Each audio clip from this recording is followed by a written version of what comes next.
Going from a lifetime of repression, people pleasing, and shame to living one's authentic truth certainly isn't a quick or easy journey. But it is one that is incredibly rewarding, as this week's episode with guest Marina Pearson, Love Embodiment Guide and author, shows. We explored Marina's childhood wounds that created that repression, how she's journeyed into healing those wounds and alchemizing them into medicine that she now serves to other women who are struggling with similar types of repression and people pleasing. If you recognize yourself as someone who shows up as a people pleaser, who represses their own truth in relationship, you're going to really love this episode. But also, if you're someone who is interested in what it might look like to not only heal your wounds, but have them become medicine that you now serve to others to help them to heal, this is going to be an incredibly rich episode for you. Let's dive in. Hello, Marina. Welcome to the show. Hey, Lian. Lovely to be here. It was quite the magical unfolding, wasn't it? The way that we, in the space of a couple of days even, found ourselves here having this conversation. And it, as ever, is the case, particularly with magical people, these, when we're open to the nudges of like, oh, this is what we're being called to do, it occurs if we're open to allowing it to. And this conversation feels exactly an example of that. Yeah, it was prompted by your interview with Kate, actually. And I was walking the dog along the beach and I just suddenly thought, ooh, there's something here I'd really love to share. And it's my journey with money and people pleasing. And so it really spoke to me, but also I was like, it just sort of rose within me to just express it to you to see whether that would be of any interest. And I felt like when I noticed that inside of my body, it's a welling up of an idea that sort of becomes really clear to me. It's almost like now I can't just leave it to one side. It's like, no, I have to go and express that to that person. So thank you. Beautiful. No, you're very welcome. And again, on my side, not that you knew this, I was so delighted by that episode with Kate and thinking, this is something perhaps I'm being called to do more of, but I hadn't acted on it. And then, of course, got your message. So here we are doing that very thing. New manifestor style. Yes, exactly. So as you know, so much of the work that we do at Be Mythical is guiding people to look really honestly and lovingly at, you could say, kind of like where their story started, really looking at the places that they lost themselves, repressed themselves, and doing the work to go back and make contact with that and alchemize it. And so I'd love to start there with your story, and particularly with your story now that you have an insight into what was really going on, what were the patterns that were seeded, the wounds that were seeded back in your childhood that have ultimately brought you to where you are. But let's start there. What did that look like, your childhood experiences, and what can you see were the important symbols within that? So when you asked me to write about my journey in a succinct way, I was wanting to really sum it up because I think the two things that I'm going to talk about here are actually linked. And it was actually on a podcast episode that you did, and I can't remember her name, but you were talking about money.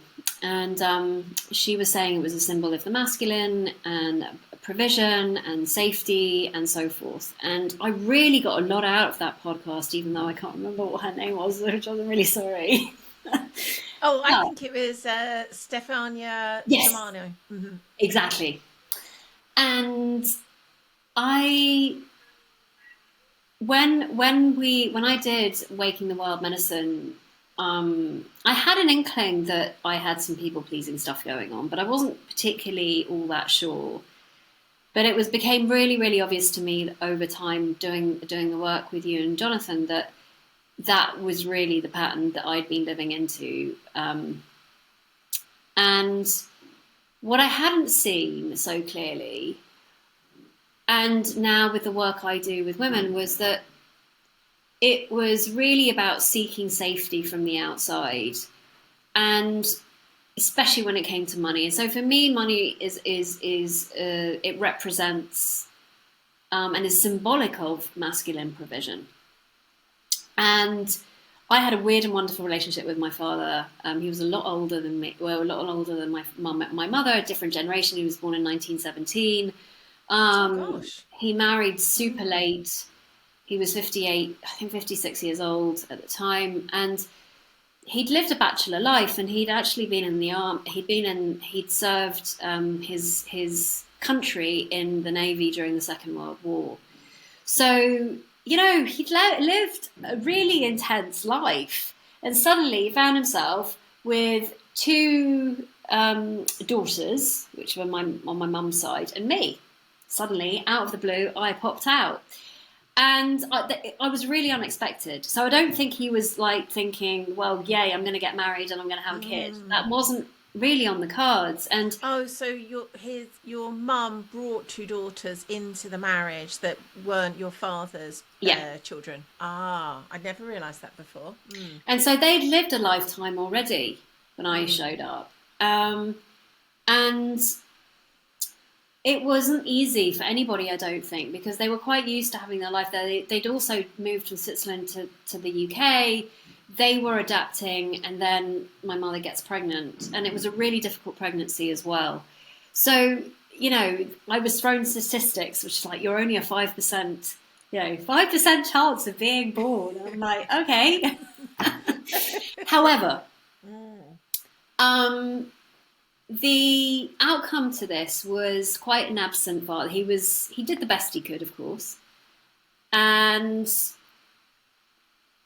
I didn't really have much of a close emotional relationship with him. But he was an amazing person, and he did everything that he needed to do in terms of his duty as a father. He provided, and in that sense, he was incredible. And the patterns that my mother and I lived out were very simply this. He lived in scarcity a lot of the time. And by the way, this is known by everybody in the family, and we laugh about it now, and it was just like, he had a really hard time with money. So he invested really well. But letting it go and enjoying it was a really big deal for him. He suffered a lot at the cause of that. And my mother was completely the opposite. She was super generous. She was just always like pushed him to kind of just enjoy his life. And he was just like, no, he was a cantankerous old man, and like... So we would find ourselves in this beautiful home. And I told you about this in Hampshire, and it was beautiful, and it had acres of garden and everything else.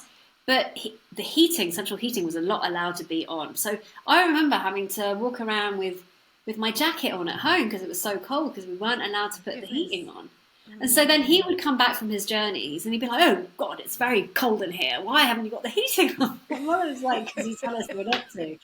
That's just an example. And then we remembered how he also would ask her for money back for a second class. He never, ever posted anything by first class, ever. And it was always second class, just to save on the pennies. And he would ask my mother back for money that she would ask for money, and he would be like, well, I want that back, please. And sometimes it would be just as small as, buying an envelope. Goodness. So I was brought up in this weird and wonderful dynamic where beautiful holidays, really privileged upbringing in terms of education, the best schools and all of that. And yet, it was like, what a symbol. This weird relationship to because he's really suffered. And so what I can now see, because I hadn't seen any of this for myself. That was my father. Like, that was his gig, not me. I wasn't going to live that way. But over the last 3 or 4 years, I've had to get really honest with myself and go, actually, no, I was just living into the same old pattern. I was pretending not to, but I had to do a lot of work with it, because I'm not your typical self-made rich woman. In society, it gets shamed, actually, and I think it does get shamed a lot, where I had to really work through that myself, where it was like, I get shamed for having a silver spoon in my mouth. We get shamed for having an inheritance. We get shamed for, and I basically am one of those women that inherited, and then was like, okay, now you deal with that then. Without necessarily the understanding, the guidance, and of course, as ever, all the wounds that are unseen that are also playing out within that. Really, such a powerful story, Marina. And although it's a completely different story to the one that Kate shared, there is a similarity in that often when we're talking about these kinds of wounded patterns that ultimately, we all have our own version of, we can so easily think they're only created through these kind of like, if we haven't had this extreme, obvious trauma, what on earth's wrong with us? We should be fine. But actually, so much of the time, it's not to say that doesn't happen, but so much of the time, it's just the water we swim in. And it doesn't look like, obvious trauma, obvious wounding at all. It's just this subtle and not so subtle, but still unseen conditioning that does absolutely create these wounded patterns, but can be so much harder to see because they aren't these obvious things that people talk about. And I think yours is another really good example of that, which again, it creates a different kind of challenge because firstly, we don't see it. It's harder to see by its very nature. Second, we can also have this sense, and Kate very much, I know, relates to this, and it'd be interesting to know if you have a sense of this too. It's like, well, I'm really one of the fortunate ones. I shouldn't have, what's wrong with me? If there was, I should be fine. I had in some ways, a really privileged upbringing, a great upbringing. I shouldn't need to do all this soul searching and healing because, nothing really bad happened to me, which can again really get in the way again of understanding what's there for us to do. So I'd love to know your thoughts on that, whether that showed up for you in any way. There was a lot of shame around having money. And when I was at school, because of my experiences at school, where and of course it had nothing to do with anybody else. It was all to do with where I was in my head and my experience. And I made some rules and certainly some beliefs around the schools that I was at, which were, rich people are like this or rich people are like that. And funnily enough, it's like, well, I come from privilege. I'm white and I'm privileged. That in today's society is real taboo to talk about and be honest about the fact that actually it's not easy either, because we're shamed for that.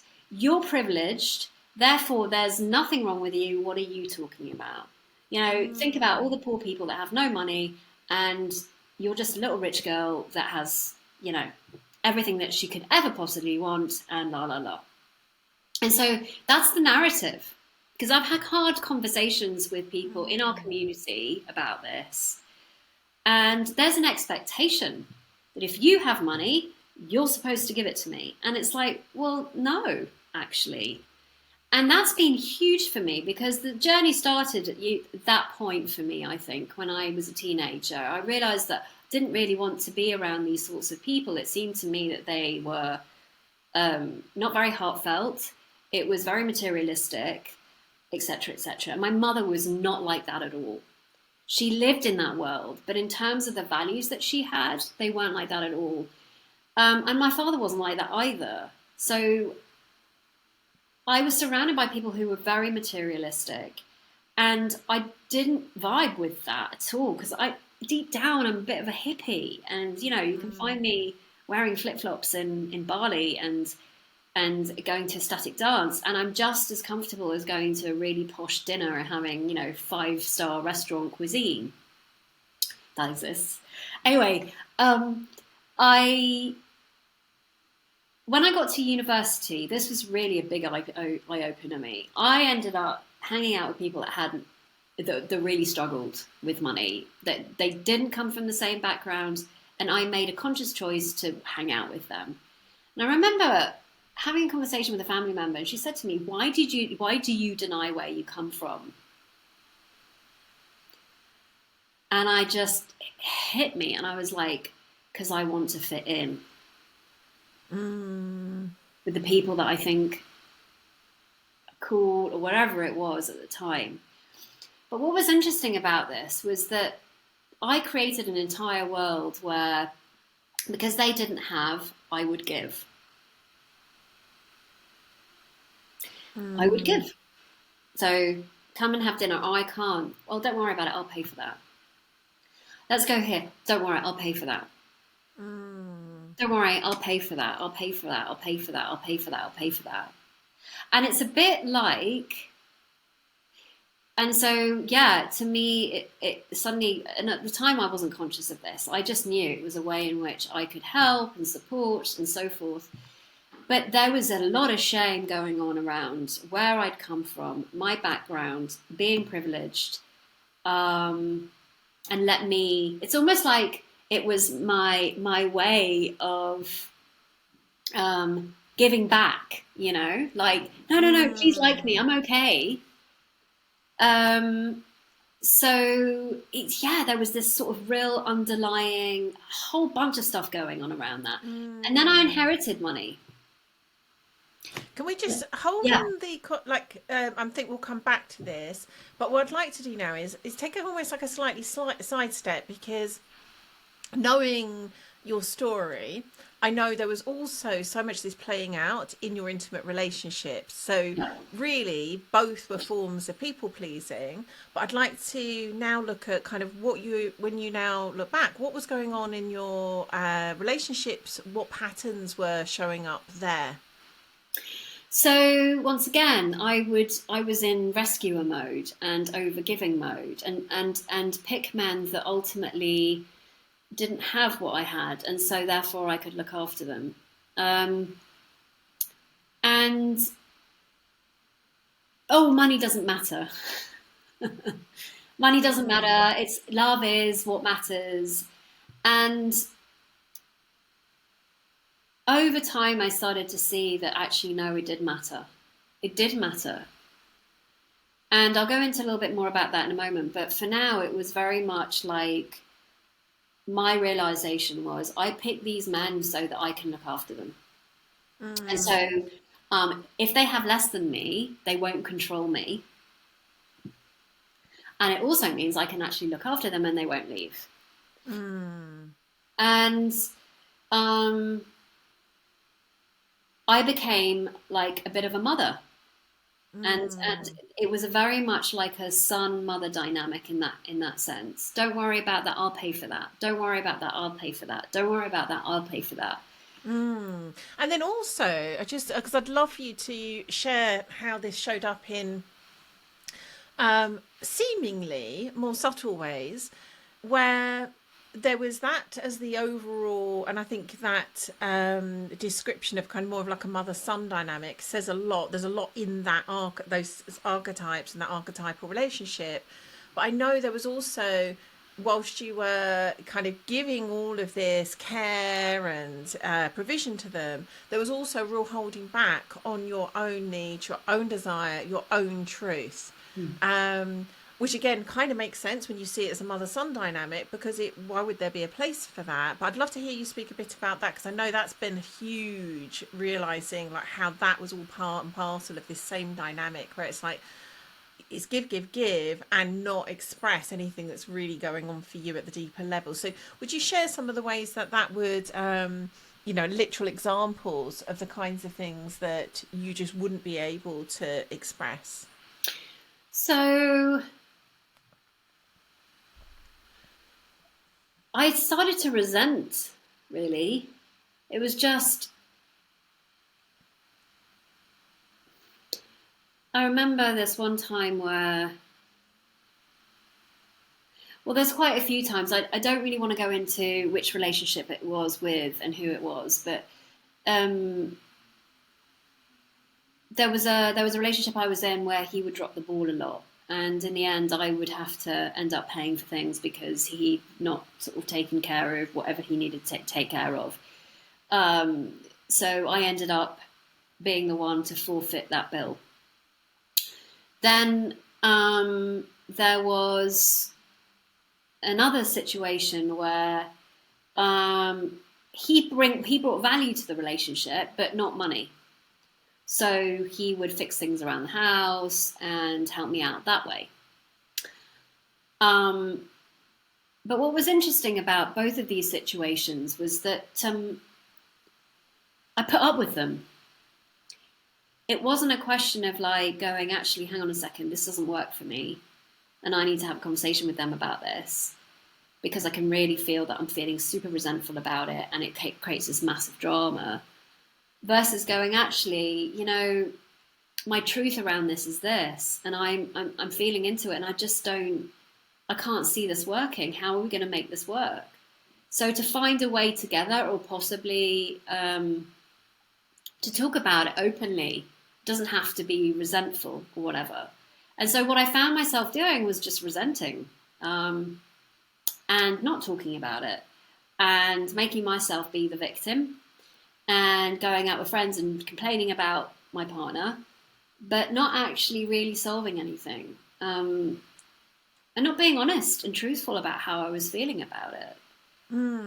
But my sense is the examples you've given both involve money, and I think again because that was a really like it's hard to separate it because it like seeded the dynamic. But I know from conversations we've had, much of the needs that you were repressing weren't really about that anyway. They were to do with emotional needs. They were to do with things that you wanted from the relationship that you weren't getting, but also couldn't even express. So, what would some of those needs be? Thank you. I know. I wasn't getting the hint. That's okay. And it's just like I was saying to Kate. It's so interesting how once we've got some distance from our patterns, and once we've done a lot of healing of those patterns, it can be really challenging for us to go back and really put ourselves, like we've got so much elevation on like this is what was happening. It's really hard to like be in the detail and in the examples and in the feelings of what actually took place, which is testament to how far you've come. But it's also, again, just like when you heard Kate, it's like in the detail of when like what was really truly going on that could be so illuminating, so relatable. So yes, would you give an example, if you think back, what would be the kind of needs that you weren't able to let, like not even just get met but express? Sexually, Mm-hmm. I think that was a big one for me. I wasn't able to really express what my needs were there. I would just go with it and see. And that was something that I found really challenging. And so I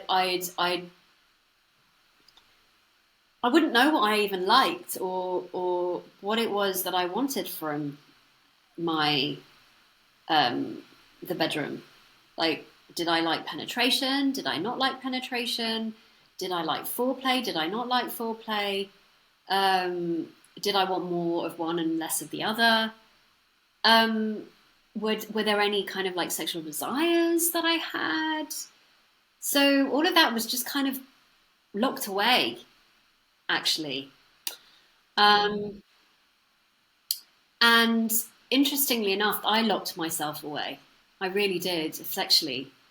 Um, and I realize now, I lost my virginity in a really like what could be considered a not very nice way, and it's a big deal. you pick somebody or they pick you, and it's like the first time. And I was ignored the following day, and he broke up with me. And so it was just, nobody really ever knew how painful that was for me. But in the end, the belief that I created, because I could see, over time I could start seeing that, was sex is dangerous. It's just not something that I can do sober. It's too painful. And so actually I spent many years having sex with alcohol. And it was about my 30s, actually, when I just suddenly realized, why? What is going on? I hadn't even questioned it. Because what I realized was that just like with speaking your truth, alcohol was a way in which I could just let go. I could just let go. I could just be who I wanted to be. And I wouldn't have to like spend so much time in my head and of course what that did was just confuse me even more, because I didn't really kind of reflect on what I liked. I just did the deed and it was fun, and that was that. So it was definitely sexual needs. And then of course, there was definitely being able to speak my truth and say no to things. And when you're in it, it's really hard to even identify that what you're experiencing is actually not normal. Whatever normal is, but Yes, or certainly there is a kind of like, there is an aspect where we can be in, potentially quite abusive or harmful relationships, but just not know that that's, outside of like an average range. And then of course there's also, even if it is within an average range, it doesn't mean that it's actually aligned or conducive for us and our deeper needs. And I think that again goes back to, this happens both in terms of the water we swim in childhood, but also is happening in our adult daily life, where it's just like, oh, this is just normal, this is just what I'm used to, and we have nothing as a contrast, nothing as a control, no elevation to see beyond it. So I'm going to skip along a bit now to the point where we first sort of really began working together a few years ago. And at that point, you'd already been working in various ways as a coach. You'd done a lot of, you could say, sort of like spiritual seeking. And I would love to hear, what for you did you start to become aware of that was different? So coming to that point where it was when you joined Wake the Wild Feminine, which I think was 2021. Is that right? You know me in numbers. I think that's right. it's been, yeah, I think it was 2021. Yeah. Yeah. So what was going on for you then, and what did you start to discover? Well, it was something that I didn't really want to look at. And with all of these things, life's just like, yeah, well, I'm sorry you don't want to take a look at this, but I think you're going to have to. Oh, really? Yes. So I think it was my partner now. He decided to break the relationship off. And I mean, when I look back at every relationship experience, every heartbreak, or every relationship that's stopped, it's the ones that have stopped all of a sudden without much context, just like really difficult for me to navigate. And I even wrote a book about it, and actually had it in many languages. But I was like, oh, why is this happening? And why can't I get a grip? And why isn't this working? And so forth and so on. And I really went under in the sense of it, to me, this, they leave. And it was just like so intense. Everything, just all of my stuff came up, and it would come up literally in those sort of breakups. And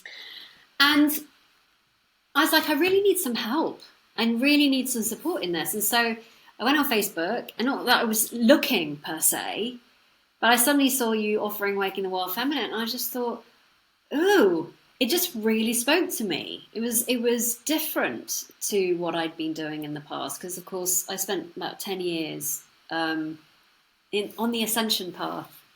And while it was really helpful for many things, I felt that I'd got to a point where it was the same philosophy again and again, but it just wasn't, it didn't take me in a different direction. And I felt into that, and I was like, there's something here that I need to see for me. And I didn't know what it was at the time, but I felt really pulled into the program. And anyway, as it transpired, my partner and I got back together, and we've been together ever since. And so it was at that point I said to you, I don't think I want to do it anymore. So conditioned by, okay, well, now that's fine then. Yeah. I don't need to look at this. But we had a conversation, and I was like, no, okay, fine. Let me just trust that this is right for me. And it was incredible. It started to reveal patterns of behavior that honestly had been so I just so blinded by the fact that I was just like, how did I miss this? Once you see it, you can't unsee it. How did I miss this? You know, it is thought. Like, we create our experience through that. And when I started to put it through the lens of pattern, of Marina as a woman, and do this work in terms of the polarity work, because ultimately it was more than polarity, but it was more like the understanding of the masculine feminine dynamic. It was really helpful, because I'd been living into this particular relationship as a little girl in a lot of ways. Please, you know, I was looking for him. I was looking at this relationship for security. I was looking at it from a space of approval. And like the appreciation piece in terms of like overgiving with money had already stopped. I'd already like taken the back seat with that. And I was like, no, that's not happening anymore.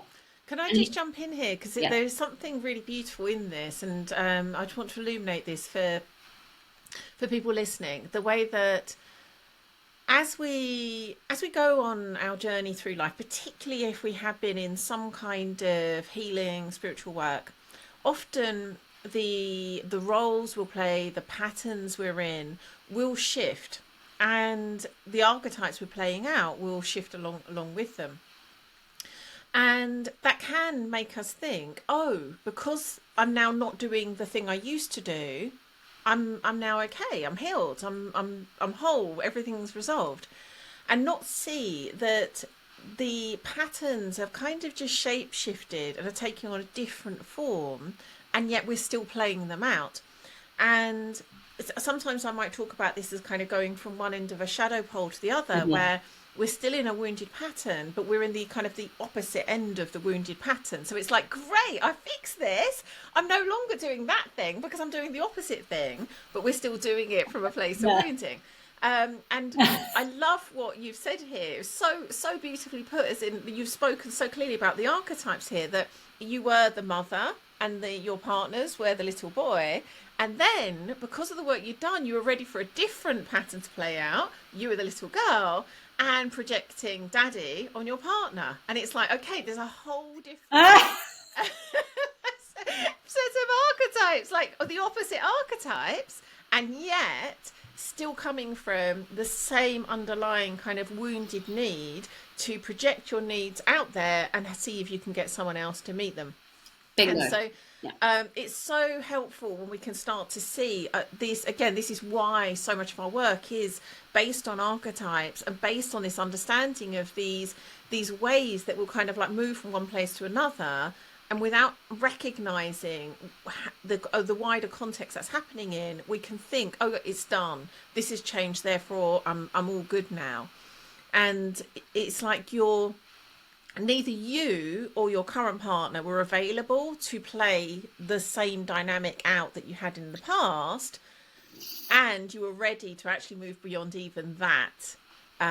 So I just want to name that before we Yeah. dive in, because there was something so powerful in that. Like, yes, it was a whole different game you were playing, seemingly, and yet, Not really. No, yes. you're absolutely right, Lian. And actually, when I when I when you bring that sort of lens to it, it's funny because Victor wouldn't actually let me mother him. I remember going to him, I see you like shirts, what's your size? He goes, nope. I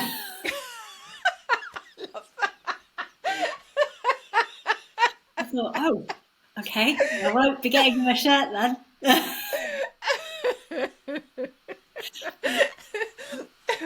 The more I hear about him, the more I love him, honestly.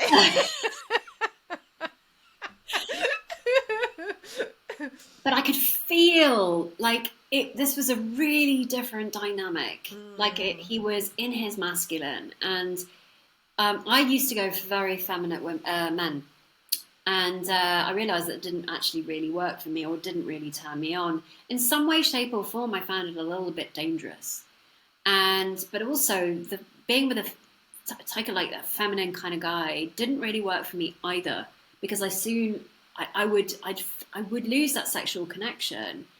And when I met Victor,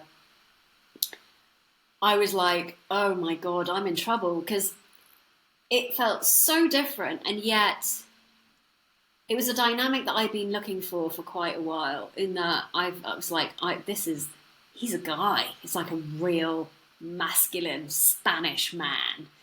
And so I was sitting there being all girly about it, and I thought, wow.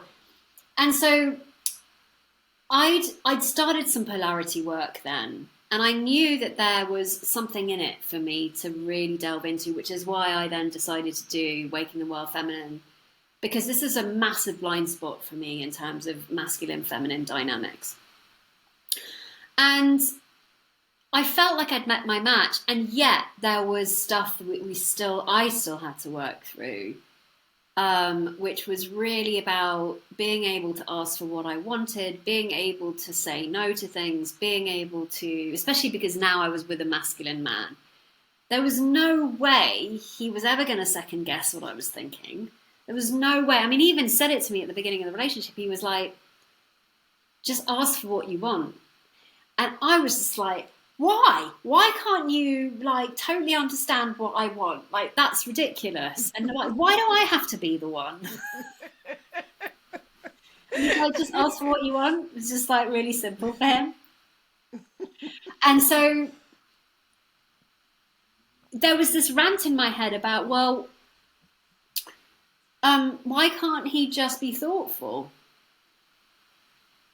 Why can't he be thoughtful about that? Why can't he get to know me and understand what I like, versus me having to tell him all the time what I really want? And over time, well, firstly, I thought it was quite funny, because life just went, well, you really struggle with this, so we're going to give you a guy that you really have to practice with, firstly. So I soon got over that.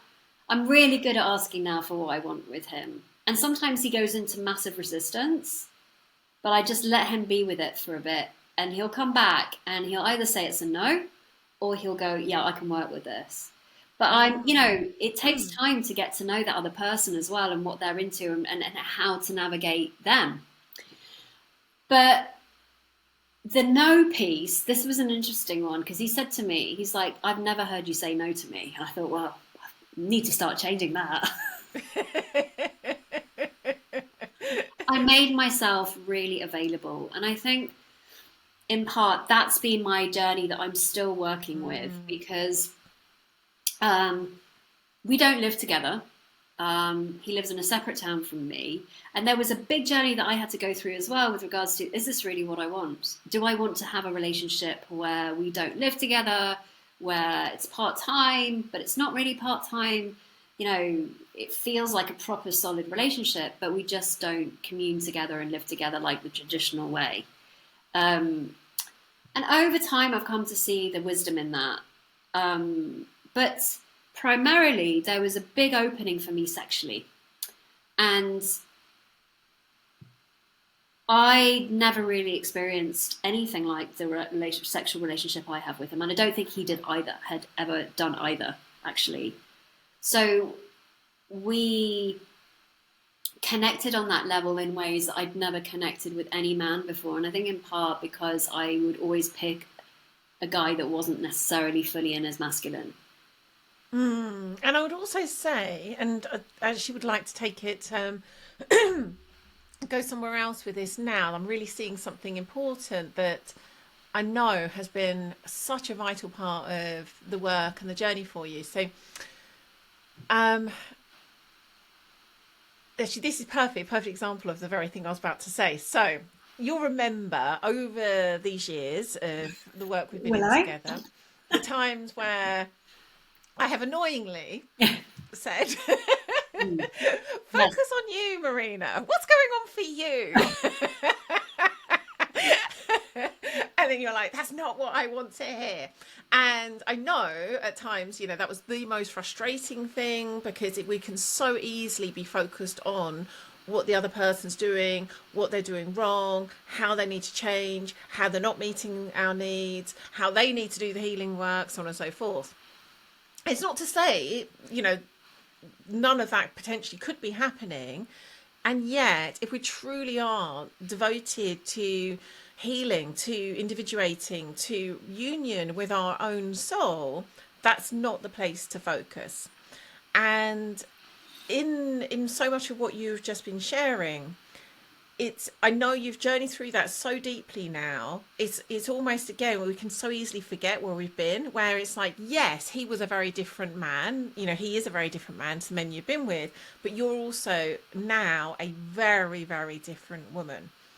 And that you've only become the woman that can even be available for the man that he is through the work that you've done and are still in, to keep having a look at what's going on for me that's creating this dynamic, this particular way this conversation's going, this particular me asking for something and it not being met, so on and so forth, all those ways. And so we're coming up towards the end of this episode, but so I want to touch a little bit on this and then come to kind of how you've now really alchemized that wound into medicine for other women. But I would love to hear your sense of, when I'm saying this kind of, again, I know at times it really annoyed you. I think people get I don't know, but I sometimes get the sense that when people just know me, say from the podcast, I can come across, so, like lovely and smiley and warm.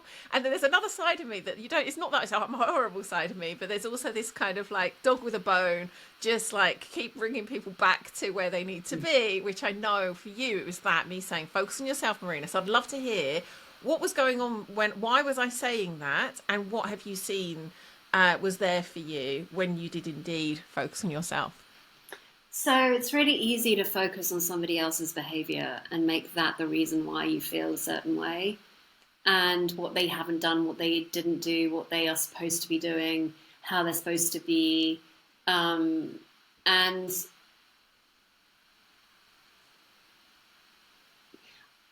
when I think back to those moments, and sometimes I still have them, but not as much, I tend to see that it's a way in which I don't need to feel what I'm feeling. It's a lot easier to just go, it's all about you. And people pleasing has that tendency, because we're so focused on the other person, very outward focused, what they want and what they're up to and how they are keeping the peace. My go-to sometimes would be to buy things for that person, make things okay, and it's so hyper-focused over there. However, when you're hyper-focused over there, you're not having to really deal with what's going on over here, which is actually where the gold is, because ultimately you're going, yeah, you, this is what's happened, the drama and this and that. And actually, no, come back here to this moment. What is going on? what is going on? Where is that coming from? Because the only place ever to go is inside. Like, you can't, I'll tell you something, every time I've attempted to do it the other way around, it's very chaotic, very messy, and it doesn't work. Just doesn't. Yeah. And that's actually primarily It's like where, such simple wisdom, but it's like a journey of a lifetime to get to that point and then keep coming back to that point. and so, you know, whenever I've looked for appreciation outside of me, whenever I've looked for approval outside of me, whenever I've looked for safety outside of me, which is a huge one for me, I would say, actually, because I've created this sort of feminine triangle where it's like a model where I've come to see that anytime we look for those three things, either one or the other, or certain women will have more of a go-to than others. Mine has always been safety. A major one is safety. Like, if you do this, then I'll feel safe. You need to be a certain way so that I can then tell you something. But if it doesn't feel safe, then I'm not going to say it. But you need to act a certain way so that I can express it to you. Otherwise, I'm not doing that. Versus going, I'm just going to express this anyway, regardless of how they receive it. But really, like, in tune with how I'm sharing it. And I've really, my piece around this for me now is just to, whenever I get into my little girl tantrum, because she does show up, I just take my time and I come back to, okay, something needs to be addressed here. And it's usually a sign, actually, when I'm more bubbling up. Something needs to be addressed. I need to just take some time to calm down, come back to myself, and share it in the most heartfelt way possible. Because at least then it's got a chance to land. And if it doesn't, well, at least I know that it's come from that really open-hearted place. And I've seen it time and time again, that the probability of being received well when it does come from that open-hearted place goes up quite a bit. It does. It really does. And what I really love that you're kind of gesturing to, but perhaps didn't say directly, is it kind of doesn't matter, because there is something so much. It's hard to even put the right word on it, but something so much deeper and truer just in expressing our authentic truth. Again, as you say, from love, from an open heart, but that is its own reward. Like, just being our truth, speaking our truth. These are kind of cliche terms, but we really can feel the difference when we are being that. And that is its own reward. And it's like we start more and more to let go of, oh, if I've said my truth and I've said it in the right way, it's then going to land much better. Therefore, I'm then going to get my needs met. And it's like, yes, often that's the case, but it's not actually the reason even for doing it. No. And it was just an observation that I'm going, oh, this, that's interesting. It's an observation versus it being the reason why I do it. It's not coming from that place of, if I do it this way, then that, because ultimately that's, once again, like, sort of, quite manipulative. I do it this way, then it's set up so that you act a certain way. And then there's disappointment and they didn't act, and so it creates this drama. But the freedom to speak my truth, what I've come to see with the right person, because of course, it's not about them, but it is in a way, that with the right person, it can be so fruitful and so, like, bring so much connection and catalyze the relationship into changing into something really unexpected, but because the relationship the way I see it is, it has its own entity, it is its own entity, and there are two people in that, or three, depending on what you're up to. But it's like, sometimes a relationship is asking for this. Sometimes I hear that, like, it's like this. So my partner and I would go into these patterns of, like, come May, June, there'd be like this massive rupture. There'd be this massive, like, this is an issue. We'd have an argument. We wouldn't speak to each other for days. And what was being asked was for us to cement more quality time. And so that's what I mean, is like sometimes coming back to yourself, you start to go, okay, what is being asked of me here? And what is the relationship wanting? Like, Yes, I love that so much. And that's what I think the more consciously we are creating, acting on what's shown to us, the more the things we're creating provide that crucible for like deeper and deeper alchemy, deeper and deeper union with self, but also with another, where it becomes something we're able to be in that dance with another. And that, like, what's being shown here? Wow, dive here. So we are very much coming up on time now, and it feels like there's so many places we could kind of journey deeper, but for now at least we need to bring it to a close. So I would love to hear how you've taken all of this rich medicine that you've been in the work of ultimately giving to yourself first and foremost, and now serving to other women. I'd love to know a bit more about, the forms that takes, and also how women can reach out to you and join you in some of that work themselves. so I decided that I was the first.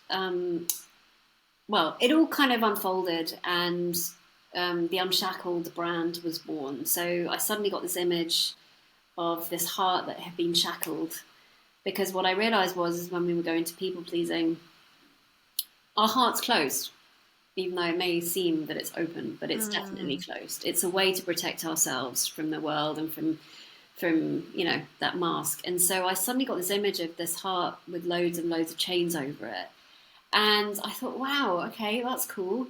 So the Unshackled brand was born, and so I ran my first circle in September, and that was Unshackled Expression. I then ran the next one, which was Unshackled Trust, and then this final one, which I'm going to be launching in May, called Unshackled Abundance. And each one speaks to looking outside for a certain thing that they can only give to themselves.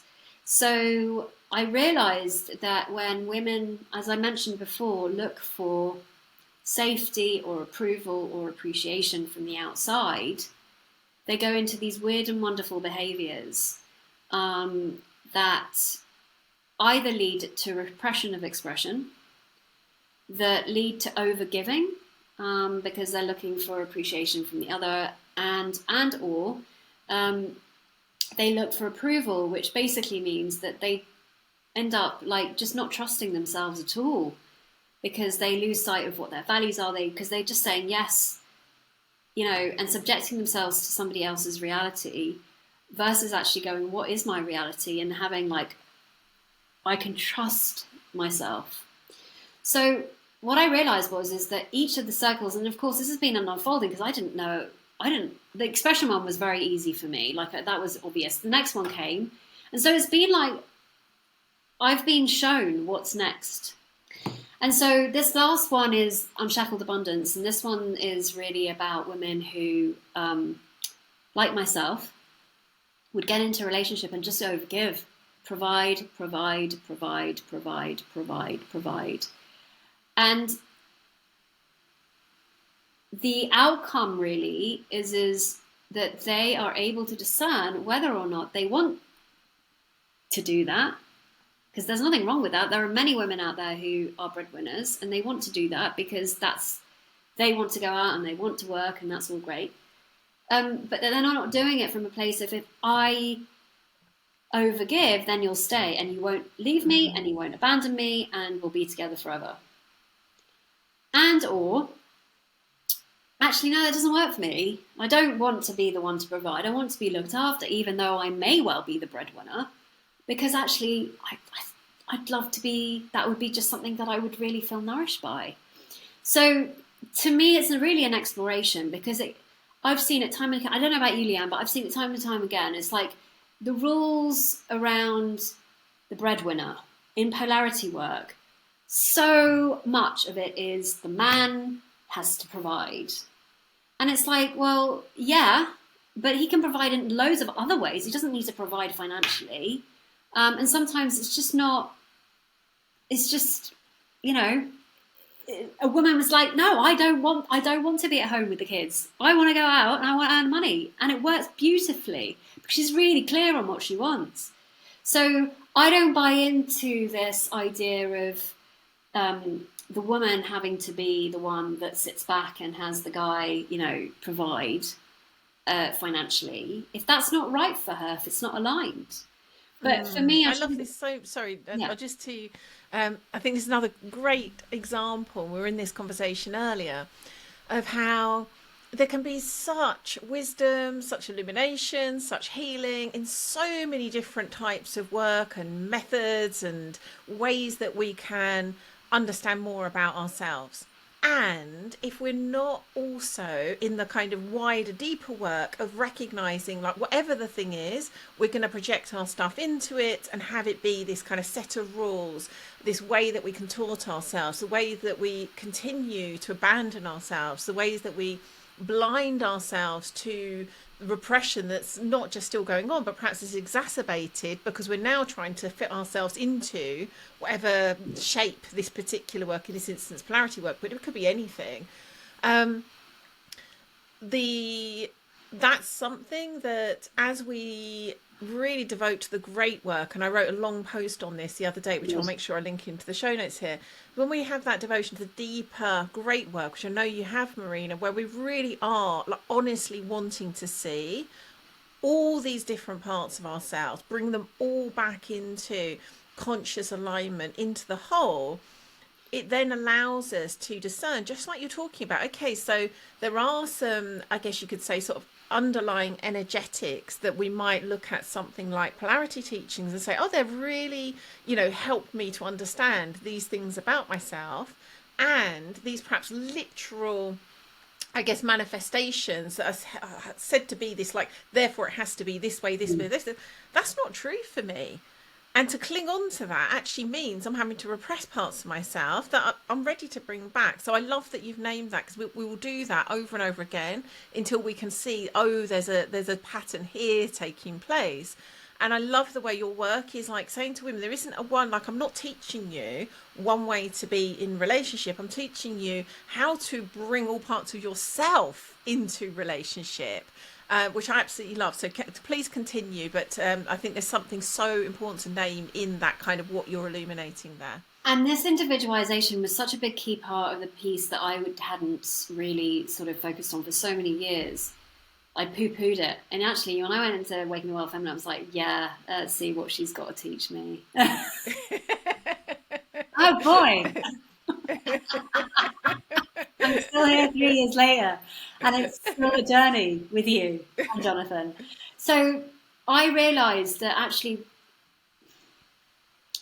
I think it wasn't even a word in my vocabulary. The word alignment was just not in my vocabulary at all. I didn't even know what it meant, because I was so out of alignment most of the time, because I just didn't have a true north or whatever. Like, I wasn't felt grounded. It was always about everybody else.